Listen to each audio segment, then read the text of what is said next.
Ros Harvey, founder of The Yield. Welcome to the evokeAG studio. Thanks, great to be here. Thanks for your time. From your presentation that you've done here at the conference, what would you like delegates to take away? I think that some of the key issues here is there's enormous opportunity in IoT and in our case analytics and artificial intelligence to help solve problems along the food and agriculture supply chain. So, I mean, that's a given. The opportunity is enormous.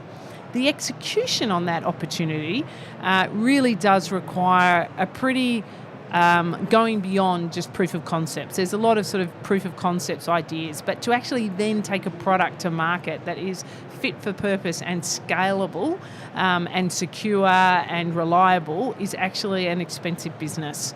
So I think it's really important that people are realistic about that.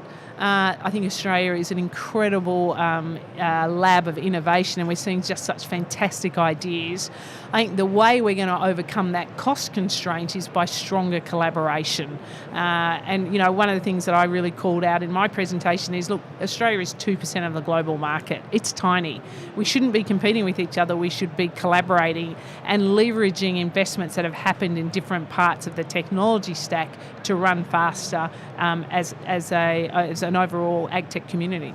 Which kind of brings us to The Yield in some regards, because The Yield, talk about what you're actually doing, because you seem to be drawing a lot of different aspects together into one platform, for want of a better description. Yeah, the terrible P word for platform covers a lot of sins. Effectively, what we do is we focus on taking the guesswork out of the agri-food supply chain. So the biggest guesswork of them all is driven by weather, because it's the one thing that people can't control. But everyone who sells in and everyone who buys out is affected by that fundamental uncertainty. So what we do is we have on-farm sensing. We measure in real time 14 variables that drive all agricultural models. We then use artificial intelligence to predict them, and then we put it through agricultural models into solutions that solve problems about when to plant, when to irrigate, when to feed, when to harvest, and when to protect.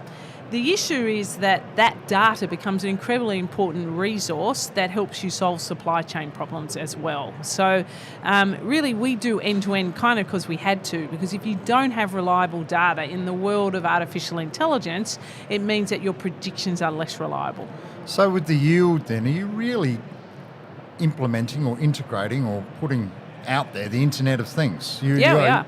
So we're doing Internet of Things and AI all rolled in and into beautiful solutions.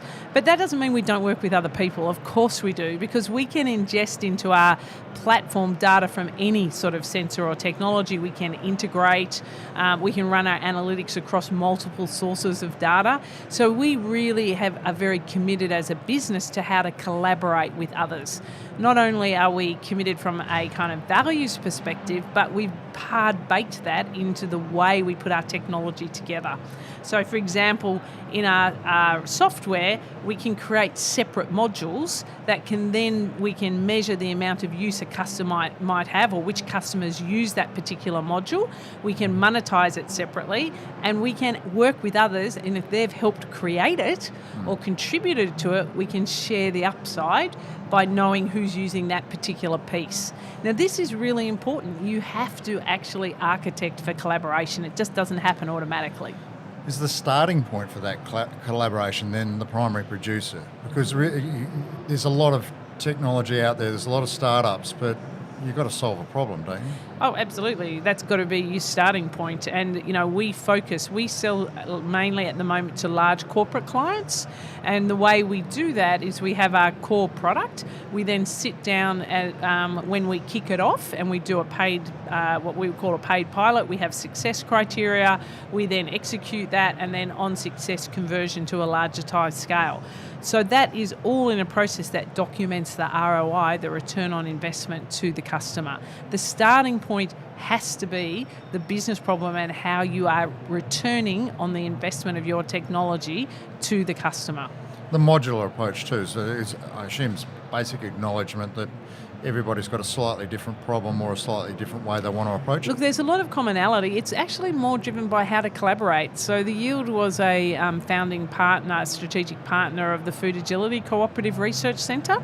So we always knew that it's in our DNA that we wanted to work with others. And, the great fear of many people is, I'm going to get locked out of the value creation. I'm going to end up just the hardware provider. Someone's going to take my data and actually create value out of it.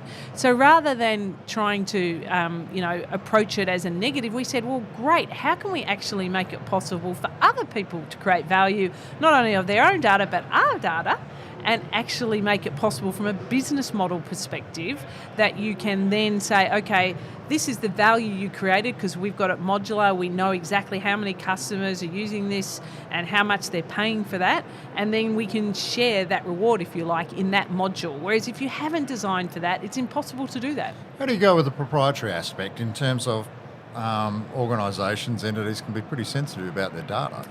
Look, they are, and we basically give them the choice. So often the very big corporates, they want their own instance and it locked down and they don't want that data shared. But I think there's a growing awareness that everyone wins if we can use that data to create models that can then be extended. And really, in many ways, those early users are actually learning a lot and are at their early adopters are getting the first wave of benefit, if you like, from the technology and help shape that technology. There's an enormous value proposition in that as well. Well, can you give an example then on how this is filtered through, how it's been utilised in a real world example? Yeah, sure. I mean, we're working with a whole range of different customers, but let's focus on Costa.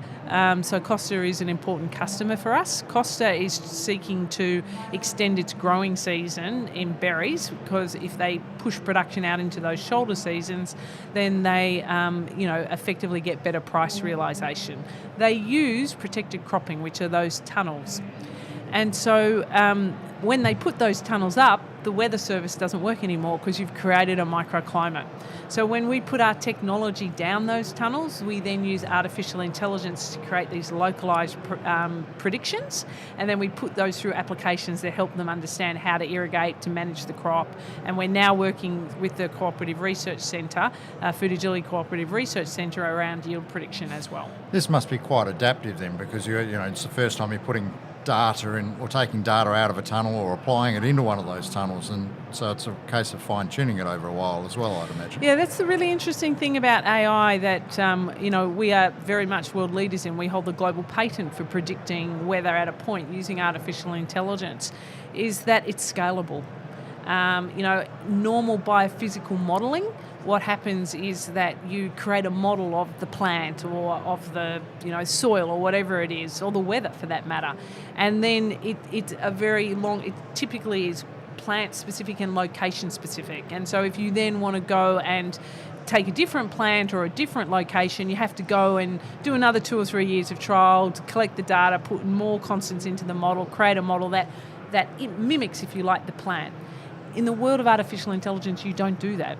You actually had no input data, like, irrigation, food, weather, which is the energy that a plant has experienced, and outcome.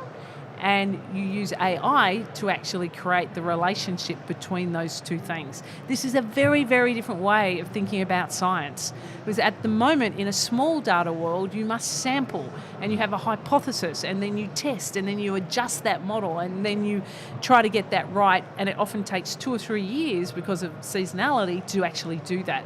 What AI allows you to do is to accelerate that and make it scalable and extensible. But the key ingredient you must have is good quality data, because it's very, very sensitive to poor quality data.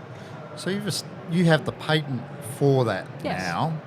It must be there must be an enormous global opportunity then with that sort of technology to be able to apply it. Yes, there is.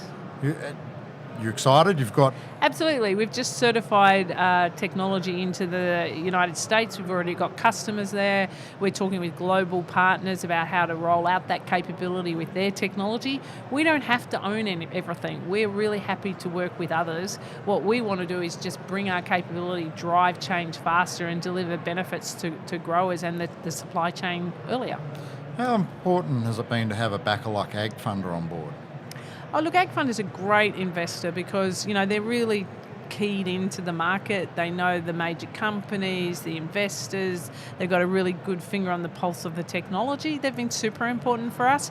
But, as also has been Bosch, who's an investor, significant investor in our business and a technology partner, as has been KPMG, also an investor, as has been Microsoft, who, whilst not an investor, are a very strong technology partner, and in fact currently are running a global advertising campaign featuring the yield and our AI capability.